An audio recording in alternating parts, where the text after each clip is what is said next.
दा जोङो बेखौनो बुंनो नागिरदों आसाम सरकारखौ दा बे डिसिसन लानाया थिग जायाखै खारन जोंनि बर' जाथियाबो माने जातिनि जि राव बेबो 8 सिडुलाव जिहेतु हाबनाय गनायजानाय आरो लोगोसे एसामिस भाषायाबो गनायजानाय दा बे हिसाबै जे थांनाय 5 बोसोराव जिहेतु माने लघुआव बर' भाषा बा एसामिसनि राव बा हिन्दी राव इंलिस रावा माने लघुआव होनानै 5 बोसोरखौ सालायलांबाय दा दिनैनि तारिखाव सासे माने अध्यक्ष फैनाय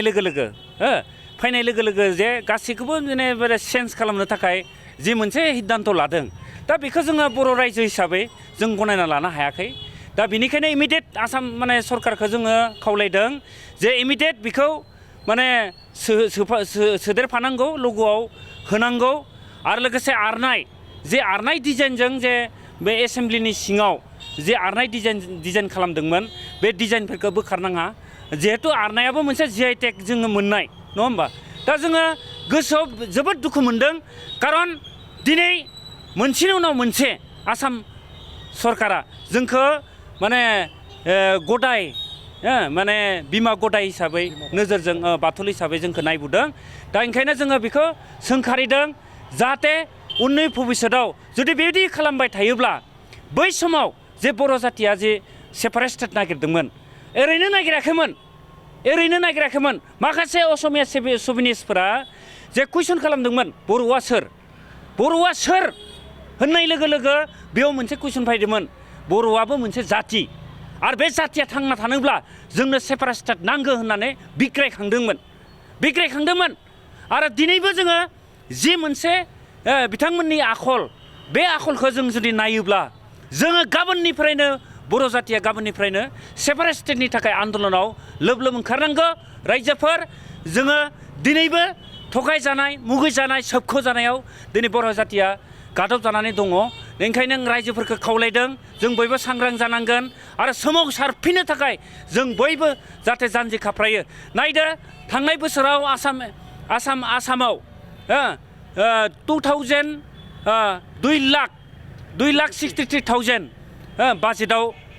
बाजेट आरो बिनिफ्राय जुदि जोङो BTCआव 12.19% जुदि जोंनो हरनायमोनब्ला दिनै जोङो माने 32,000 जों बोसोराव मोननांगौमोन बेखौबो हरगोन 200 कौटि मबा 300 कौटि मबा 600 कौटि हरनानै जोंनि मानसिफोरखौ ओरैबायदि खालामदों सोरबा मोनजायोबा सोरबाया मोनजाया सोरबा सुबिदा मोनोबा सोरबाया मोना बेबायदि मोनसे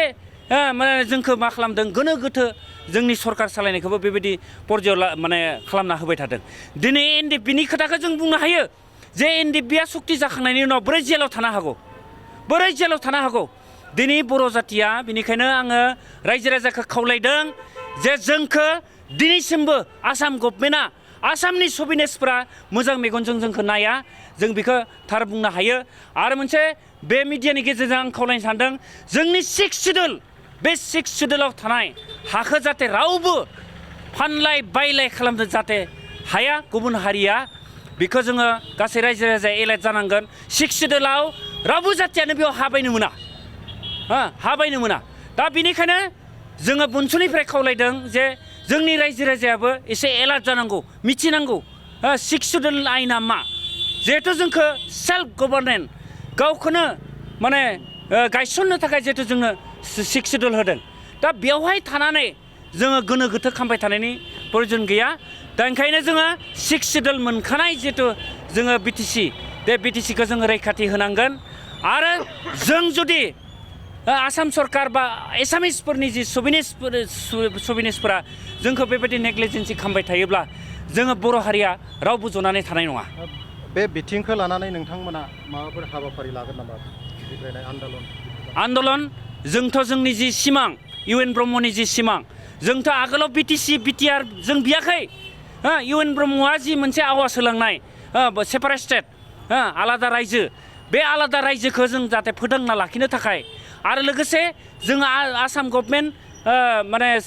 भारत सरकार असम सरकारखौ जों नारसिननो थाखाय दिनै बुनसुआ जाहाथे बे जिउ थानाय आन्दलना जाबाय जिउ थानाय बे जिउ थानाय मोनसे आन्दलनखौ फोथांना लाखिनो थाखाय दिनै बनसुआ नाजागासिनो दङ आरो जोंनि गेजेराव मा जादों बे बनसुखौ लानानै बनसुखौनो लानानै गोबां मानसिया गोबां बर'फ्रानो जोंनि गेजेराव उल्थां फाल्थां आल'सना खालामगासिनो जे जों बिनिखायनो अनुरद खालामदों बा खावलायदों गासै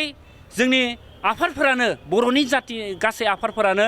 जाहाथे सोमावसारनायाव बयबो जाहाथे हेल्प होलायो बे आमुक आफाद बेबायदि लायालासेनो बयबो नाजालायनानै गावबा गाव प्लेटफर्माव थानानैनो मोनसे आवाजखौनो जुदि होयोब्ला जोङो खम समनि गेजेराव जों बड'लेण्ड मोनगोन बेखौ रायजो राजाया बिसासाव लाखिनांगौ फोथायनाय लाखिनांगौ आं बेखौ बनसुनिफ्राय खावलायबाय जोबोद दुखुनांथाव बाथ्रा बे खोथाया आरो जे बुस्थुखौ साफ्रोम बर' फिसाफ्रा माने अनुभब खालामदों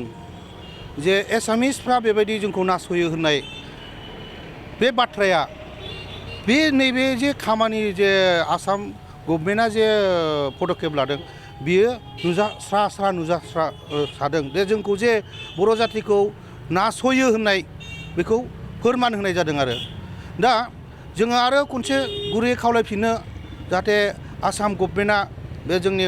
बर'नि जे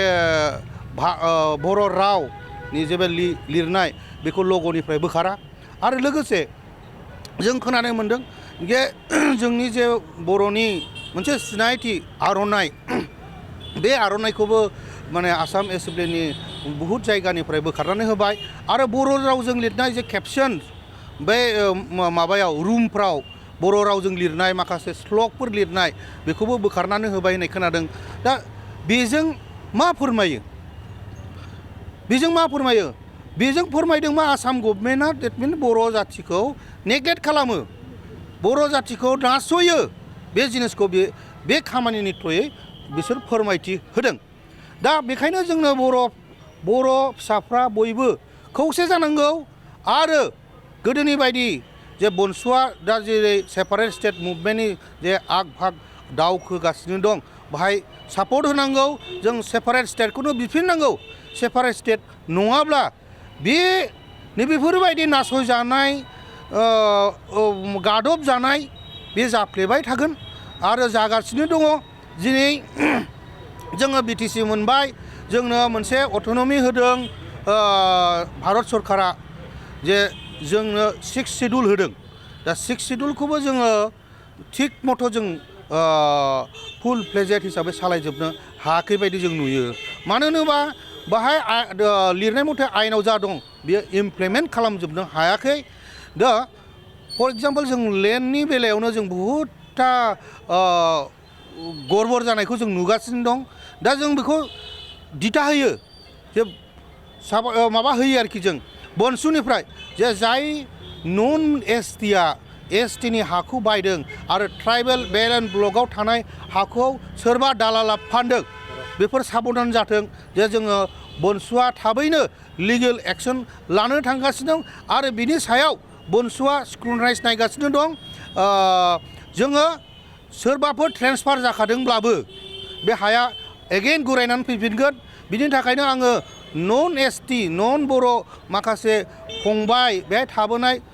बिदा फंबाय जाथि बिसोरखौ जों रिकुवेस्ट खालामो नोंथांमोना मोनदों होननानै सोरनिबा दालालाव गोलैनानै जोंनि बर'नि एबा एसटिनि हाखौ दाबायथों जों बेखौ खावलायो